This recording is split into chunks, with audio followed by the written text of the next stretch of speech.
The Walking Dead Rewrite, Season 7, Episode 6, Rock in the Road.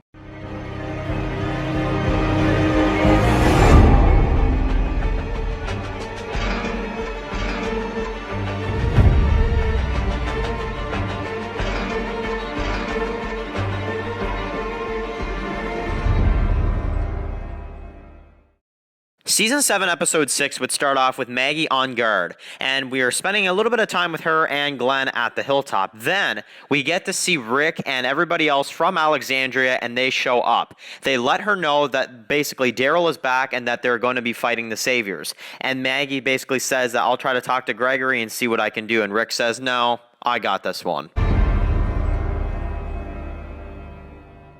Now, after the intro, they basically see that Fat Joey is dead, and Dwight hears the trucks pulling up, and obviously Negan is back. So, he's freaking out, he's running through the halls, and he notices that Daryl is gone. He's in his room, and basically the Saviors bust through the door, and you have Negan standing there as Dwight gets beaten up. Now, Dwight is woken up in the cell, of course, and we find out that Sherry has left. But, of course, as Dwight says, it wasn't Sherry, obviously just trying to protect her, that type of thing. And he's like, oh, well, was it you, Dwighty boy? And basically, Negan tells him straight up, okay, you're Negan, fine, but bring Sherry back, that type of thing. They're going to be searching for Daryl, that type of thing. They're going to be going to Alexandria, according to what Negan says in this version. So definitely things are going to get very intense very quickly, since now we know Negan himself is going to be going to Alexandria. We don't know when, but that's what he tells Dwight. And so basically Dwight gets on his bike, and we have Dwight that says very calmly, screw it, and he drives away, making us wonder what exactly he means by that.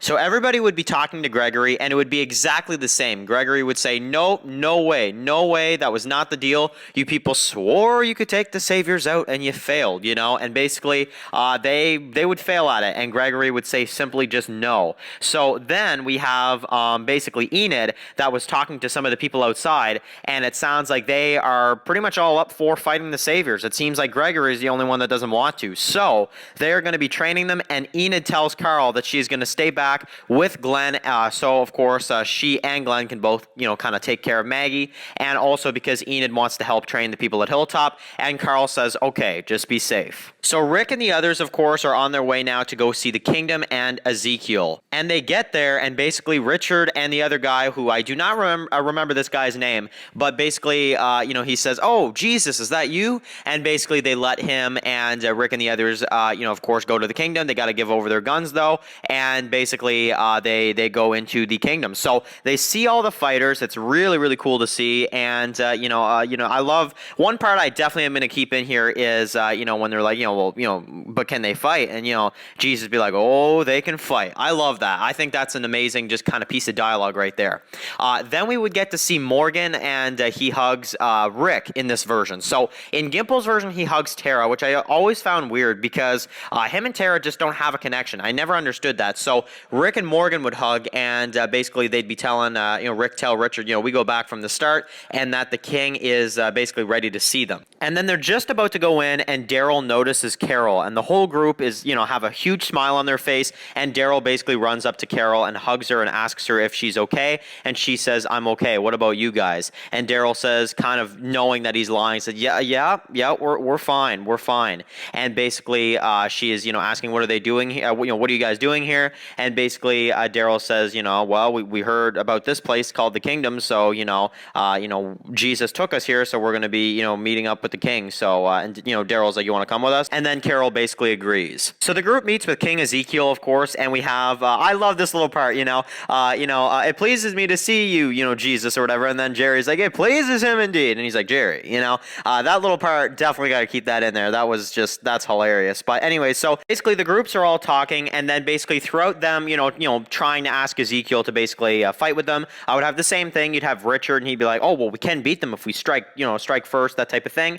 But basically, it really comes down to, Michonne saying, one of our close friends, one of our good friends was killed by the Saviors. And in this version, I think it makes just a bit more sense for Carol to be the one to say who, and then basically Daryl would say Abraham. And, basically, Carol would kind of be like, oh my God, like that's horrible, and I would have like at least, a tear or two running down her eyes, obviously, but it wouldn't be the same type of reaction as Glenn, obviously, because she would just kind of be like, oh my God, like that's horrible, like more shocked than anything else. But it wouldn't be as bad. Like she wouldn't be like all rage mode or anything. She would just be like, oh my goodness, like, that's horrible, Yeah, so then basically Morgan would be like, same thing, maybe we should just, Negan capture him. I don't know, holding him. Maybe, there's another way. And Rick's just like, are you kidding me, Morgan? Like, come on, dude. Like, seriously, But yeah, anyway, so I really think that this whole scene just really makes a lot of sense. I love the little story too about the rock and the road from Rick. I think this really goes over well. And then basically King Ezekiel invites them to stay there the night, and he'll tell them what he's going to be doing tomorrow morning. So and Rick would have a big smile on his face, and we would cut to commercial. Now Benjamin would be outside the walls, and basically we would have a couple walkers that attack him. It's a close call, but he manages to fight all of them, and he basically fights with the staff. So we get to see that Morgan, he's training him well, and it's really, really cool to see. Then we get to see him, of course, talking to the king, and basically he says that one thing my dad always said is that if you're asked to be the hero, and we should say yes to Rick. Basically, is what he ends up telling him. So it's a pretty interesting conversation. Obviously, that's all they say to each other, because obviously Carol is with everybody else in this version. But it's just a nice little discussion between the king and Benjamin. So the next morning, Daryl will be basically walking out, and we would have Richard that gives him a crossbow. And basically Richard would say, Morgan said you're a bowman, and whether or not you fight with us or not, but if you do, you're going to need a crossbow, that type of thing. And Daryl is basically checking it, and, it's the same thing, except it happens here instead of episode 10, like in Gimple's version. Now, obviously the group, are very disappointed when Ezekiel says no, and I would have the exact same scene happen here. Ezekiel would say no, and obviously because he says that, we have peace with the Saviors. And in this version, obviously Jared doesn't exist, so it even justifies Ezekiel's reason to say no even more, because he's like, well, why would we fight? Yeah, it sucks. We have to kind of give, the Savior supply every couple days, but, at the same time, we're alive, and it's pretty peaceful. Like, it's a pretty peaceful situation, and that could change if we, try to fight, basically. So, basically, Daryl and Rick and everybody else would leave, and in my version, they would straight up leave. I would not have any kind of, this, that, and the other thing.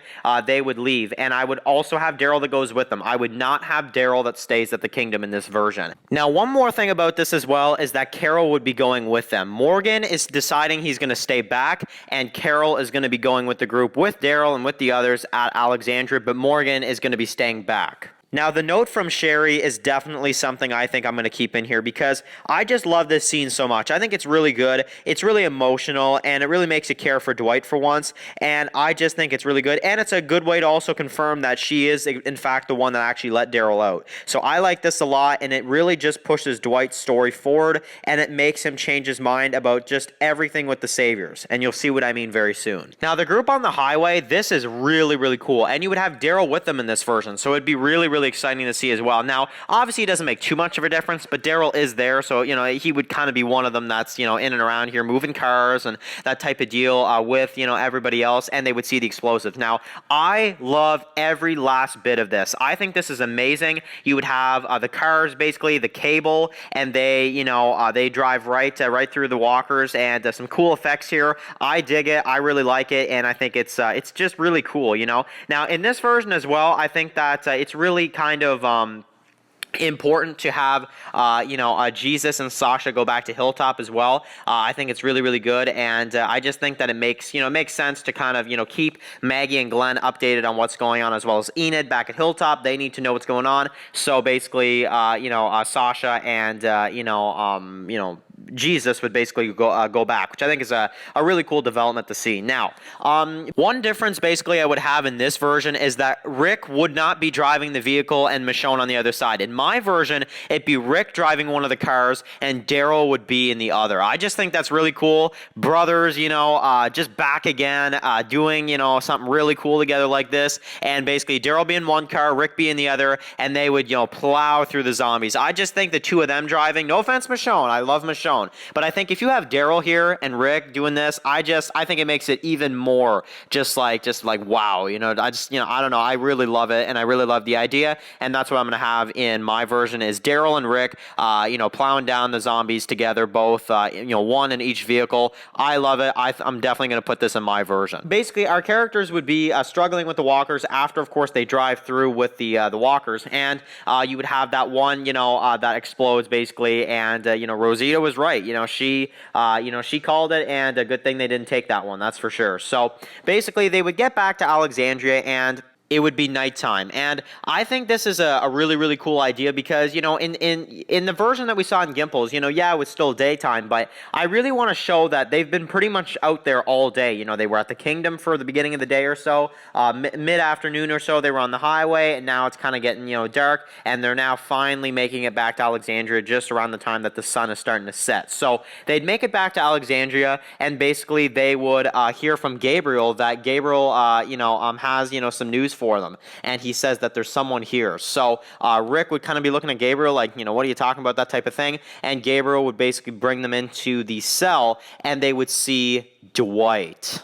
And so basically, Gabriel would say that he told me he wants to help us, and Rick kind of looks at Dwight and he's like, is that true? You want to help? And Dwight says, I do. And basically they'd have to kind of calm Daryl down, and Rick would be like, okay.